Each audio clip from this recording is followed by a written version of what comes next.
warahmatullahi wabarakatuh. Saya akan menyebutkan bagian-bagian alat dari spektrofotometer massa beserta fungsinya. Yang pertama yaitu ruang pengionan dan pemercepat, yang berfungsi untuk mengalirkan gas dari lubang molekul masuk ke dalam ruang pengionan dan di sini ditembak pada arah tegak lurus oleh berkas elektron dari suatu filamen panas. Ion-ion positif yang terbentuk karena antara aksi dengan berkas elektron itu terdorong lewat lubang slit pemercepat oleh suatu medan elektrostatis. Yang kedua yaitu tabung penganalisis dan magnet. Tabung logam yang dihampakan berbentuk lengkung, tempat melayangnya bekas ion dari sumber ion ke pengumpul kutub-kutub magnet dipasang tegak lurus di bidang bagan. Yang kedua yaitu tabung penganalisis dan magnet. Tabung logam yang dihampakan berbentuk lengkung, tempat melayangnya berkas ion dari sumber ion ke pengumpul. Kutub-kutub magnet yang dipasang tegak lurus bidang bagan. Yang terpenting di sini adalah medan magnetnya. Yang ketiga yaitu pengumpul ion dan penguat. Pengumpul ion terdiri atas satu atau lebih lubang pengumpul serta suatu silinder Faraday berkas ion menumpuk pengumpul dalam arah tegak lurus. Kemudian isyarat diperkuat oleh pengganda elektron. Yang keempat, pencatat. Pencatat yang digunakan secara luas memakai William buah galvanometer terpisah yang mencatat serentak.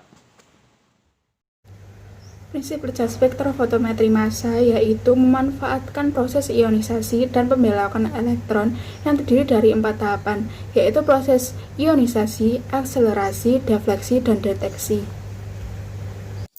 Spektrofotometer massa berfungsi untuk menentukan massa atom atau molekul. Di sini saya akan menjelaskan prosedur kerja spektrofotometer massa. Pertama, sampel harus dalam bentuk gas. Mula-mula ditembaki dengan berkas elektron berenergi tinggi. Pelakuan ini menyebabkan atom atau molekul sampel mengalami ionisasi atau melepaskan elektron sehingga menjadi ion positif. Ion-ion positif ini kemudian dipercepat oleh suatu benda potensial dan diarahkan ke dalam suatu medan magnet melalui suatu celah sempit.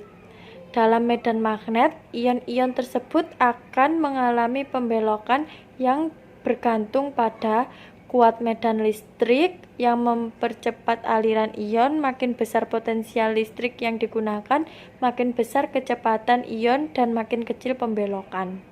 2. Kuat medan magnet, makin kuat magnet, makin besar pembelokan.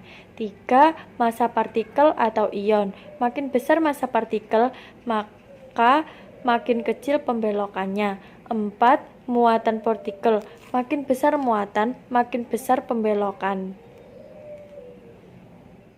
Penggunaan spektrofotometer massa untuk pemeriksaan medis dapat digunakan untuk mendeteksi kelainan genetik pada bayi dan dapat juga untuk mendiagnosa berbagai penyakit pada pasien dengan lebih akurat, dan dapat juga menganalisis atau mendeteksi analit atau molekul seperti vitamin A, vitamin D, vitamin E, dan vitamin K, serta berbagai hormon steroid.